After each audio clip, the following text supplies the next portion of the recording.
ఇప్పుడు ఏదైతే న్యూస్ బయటకొచ్చిందో ఇమ్మీడియేట్‌గా మీరు మీ ఫ్రెండ్స్ అని చెప్పి మీరు కాల్ చేశారు వాళ్ళకి విష్ణుకి అండ్ తేజకి. సో, అప్పుడు మీతో ఒప్పుకున్నారా వాళ్ళు ఫోన్‌లో? అన్న నేను చేశానన్నా ఇట్లాంటియేమన్నా చెప్పారు. చెప్పారా? చెప్పడం అంటే ఎప్పుడో 1.5 సంవత్సరం క్రితం ఎవడో వచ్చాడు, ఒక వీడియో చేసుకొని పోయాడు. ఆ తర్వాత అది ఎక్కడో పెట్టుకున్నాడు. అది టేస్టీ తేజకి సంబంధించింది. విష్ణుప్రియ ఏవో చేసినట్టుగా తను చెప్పింది. ఓకే. సో అది భాషా గారు మీరు చెప్పండి. అంటే వీళ్ళకి అవగాహన ఉండి చేశారా? అవగాహన లేక చేశారా? ఎందుకంటే ఇప్పుడు బెట్టింగ్ యాప్స్ అనేవి 2 టైప్స్ అంటారు. ఒకటి లీగల్, ఇంకోటి ఇల్లీగల్ అంటారు. బట్ యాజ్ పర్ రూల్ చూసుకుంటే 2017 నుంచే తెలంగాణలో కంప్లీట్‌గా బ్యాన్ చేశారు. అసలు లీగల్ లేదు, ఇల్లీగల్ లేదు. కంప్లీట్‌గా బెట్టింగ్ యాప్స్ బ్యాన్ అన్నారు. సో, ఈ అవగాహన వాళ్ళకుందా లేదా అసలు? ఖచ్చితంగా లేదు. ఈ అవగాహన ఎవరికైనా ఎలా ఉంటుందండి?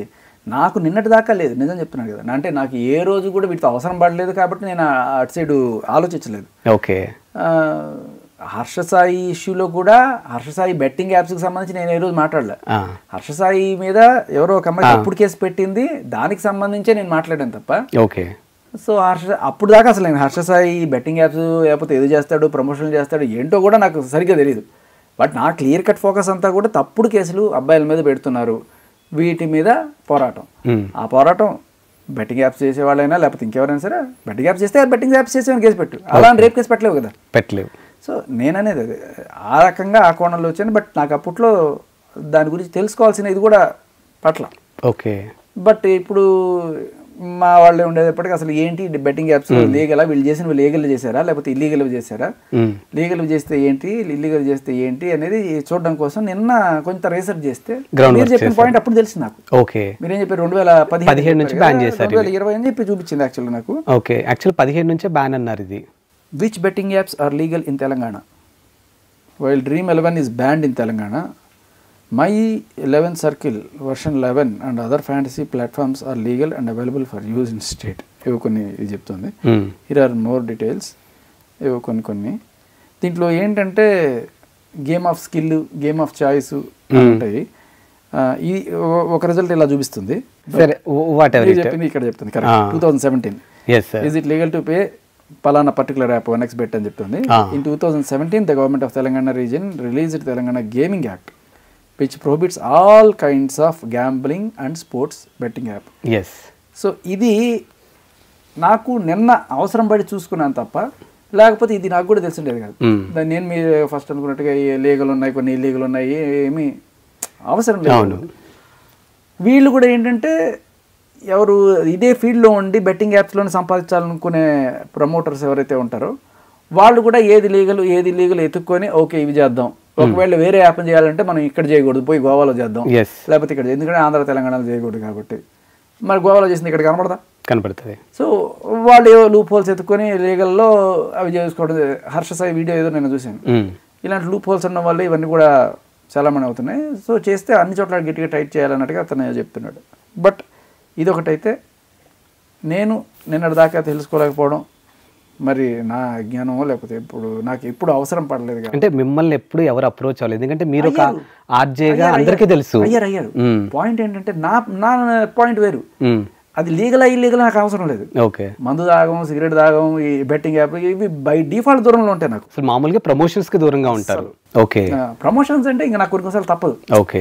నా అంతటి నేనుగా వెళ్ళి చేసేవి తక్కువ ఉంటాయి. ఎలా అంటే ఇప్పుడు ఎఫ్ఎం చేస్తుంటాం కాబట్టి ఎఫ్ఎం లో మాకు డైరెక్ట్ అది కంపెనీకి సంబంధించి కాబట్టి అవి కూడా బెట్టింగ్ యాప్స్ కూడా రావు. ఒకవేళ అటెండ్ వచ్చినా కూడా స్ట్రైట్ వే రిజెక్టెడ్ వచ్చాయి. 2-3 సార్లు వచ్చాయి కానీ ఎలా కనపడతాం బెట్టింగ్ యాప్లు చేసే సమస్య లేదు అని చెప్పేవాళ్ళం. ఇంకా కొన్ని దారుణమైన కూడా వస్తుంటాయి, ఇటువంటి ప్రోడక్ట్లు ప్రమోట్ చేయండి దాన్నారా బాబు చెయ్యము అని చెప్పి దూరంగానే ఉంటాం. ఓకే. బేసికలీ ఒకటి ఇమేజ్ కాన్షియస్, మనల్ని గురించి ఎట్లా అనుకుంటారు జనాలు అనేది ఉంటుంది. But depends. ఇప్పుడు కొంతమందికి ఏముంది మందు తాగితే తప్పేంటి, సిగరెట్ తాగితే తప్పేంటి అనుకుంటారు వాళ్ళ దీన్ని బట్టి.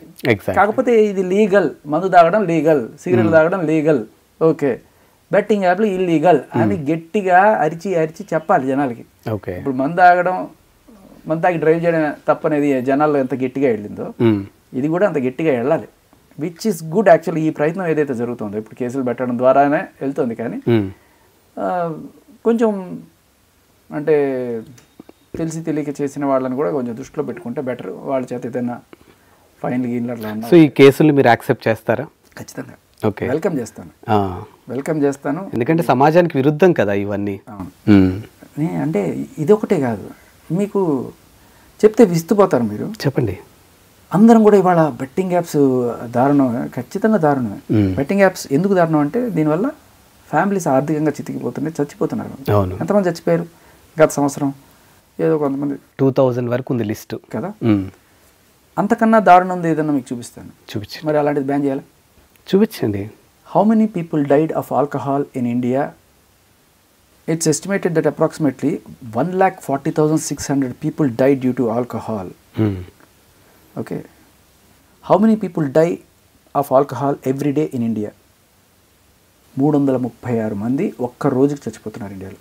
దట్ ఒక సంవత్సరంలో మీరు చెప్పిన 2000 లెక్క కదా, 336 కూడా తీసేయండి, 12 36 3,600 మంది. సరే, దాదాపు ఒక 4,000 మంది జస్ట్ ఆల్కహాల్ వల్ల చచ్చిపోతున్నారు ఒక సంవత్సరంలో. ఓకే. దీనికన్నా పెద్దది కదా ఇది. మరి ఏం చేస్తున్నారు? ఎందుకు బ్యాన్ చేయరు? డబ్బులు వస్తున్నాయి. సరే, how many people died of smoking in India every day? 3,700 మంది die of tobacco use every day. ఒక్క రోజుకి చచ్చిపోతున్నారు ఇన్ ఇండియా. ఓకే. సో మీకు ఇంకోటి కూడా చెప్తా, ఇది ఇండియా లెక్క కదా, మరి మన తెలంగాణ ఆంధ్ర సపరేట్ కదా, వీటికి సంబంధించి వేరే లెక్క ఉంటుంది కదా. మీకు తెలుసా మొత్తం భారతదేశంలో హైయెస్ట్ లిక్కర్ కన్జ్యూమింగ్ స్టేట్ ఏదో? మనమే. సో వీటికన్నా ఇవి పెద్దవి అని క్లియర్ కట్గా తెలుస్తుంది. వీటికన్నా ఈ వాడి జనాలు చచ్చిపోతున్నారని తెలుస్తుంది. మనం మాత్రం మద్యపానం ఆరోగ్యానికి హానికరం, ధూమపానం ఆరోగ్యానికి హానికరం, ఇంకేసుకుంటారు మీ ఇష్టం, తాగండి సావండి, లైసెన్స్లు ఇచ్చేస్తాం, చేసేస్తాం. లీగల్. లీథల్. లీథల్ అంటే చంపేసేది.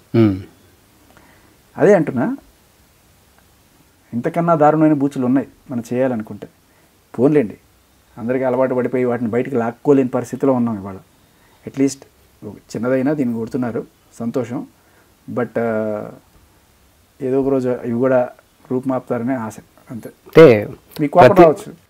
లేదు, ప్రతిదానికి అంటే ఈ మధ్య కాలంలో అంటే మగాళ్ళకి అన్యాయం జరుగుతున్న అంశం అవ్వచ్చు, లేకపోతే ఇంకో అంశంలో కూడా ప్రతి దాంట్లో స్టాండ్ తీసుకుంటారు శేఖర్ భాష.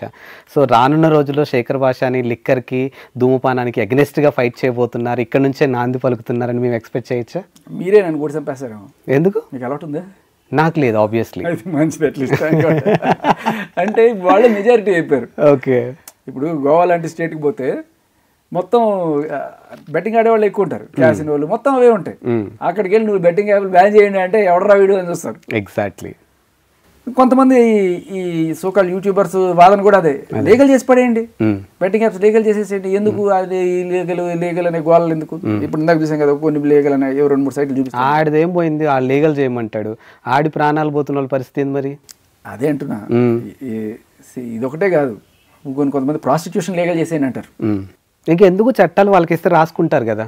అంటే ఇట్స్ ఫ్రీ కంట్రీ చేసేయండి, ఇది నువ్వు చెయ్యి, ఇది నువ్వు చెయ్యకూడదు అనే డిస్క్రిప్షన్ నీకే ఉండాలి తప్ప గవర్నమెంట్ రెగ్యులేట్ చేయడానికి ఉండకూడదు, స్వేచ్ఛా స్వాతంత్రం అనేది కొంతమంది కాన్సెప్ట్.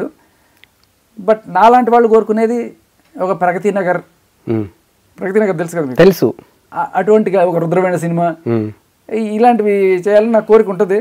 ఓకే. సత్యదూరం అవి జరుగుతాయో జరగవో తెలియదు. అడిగితే వీడినే తీసుకెళ్ళి ఎక్కడైనా పెట్టండి, డాక్టర్కి చూపించండి అనే స్టేజ్లో ఉంటారు. బట్ ఏదో ఒక రోజు ఇవి లీగల్ అయిపోయి అందరూ ఆడుకొని అదేదో అక్కడ గోవాలో జరిగేది కూడా ఆ రోజు దూరంలో లేదేమని అనిపిస్తుంది. బట్ ఇటువంటివి జరిగినప్పుడు ఎక్కడో కాస్త హోప్, అట్లీస్ట్ ఓకే పోలీసులు కొంచెం సీరియస్గా ఉన్నారు. కొంతమంది ఇప్పుడు 50 మంది మీద కేసు పెడితే కనీసం ఒక 5,000 మంది ఆగుతారు. ఓకే, మంచిది.